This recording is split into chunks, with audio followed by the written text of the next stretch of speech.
Isama nomor awang deh gini, karena nomor awang. Cancer patient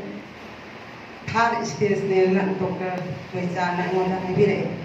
Ado bo third stage boy na jam kan na badagi chemo ka po na chemo taru ka pe mai ya na ni thamangani mai ya. Ado bo ga cha se numai ka na cha hero jitagi da lor ka cha bani distance thao hum ai panudang papa cha badagi cha se pagalakana ai thagi checkup dapat numit tare adu ai checkup chapada Dr. Joy Chan hari ngonda pigi patient mo asu yamno phagadi ba asu yamno kali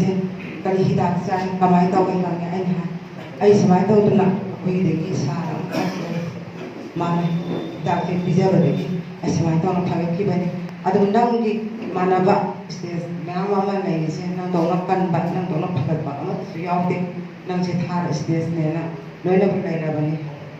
khang kan lai ra bani nang hi dak ong to pin ulo ai ulle cha ai sis ne ai cha ja ba se na hai ba de ke adu mai taw tana ai stage se sa ba de ke ai ki phibon se si yo gi bani maya na ai si re nang si re ne ya ro ya nambala ki da hai ba de ke ai si ra dra na ai ki thamo de am kap ke adu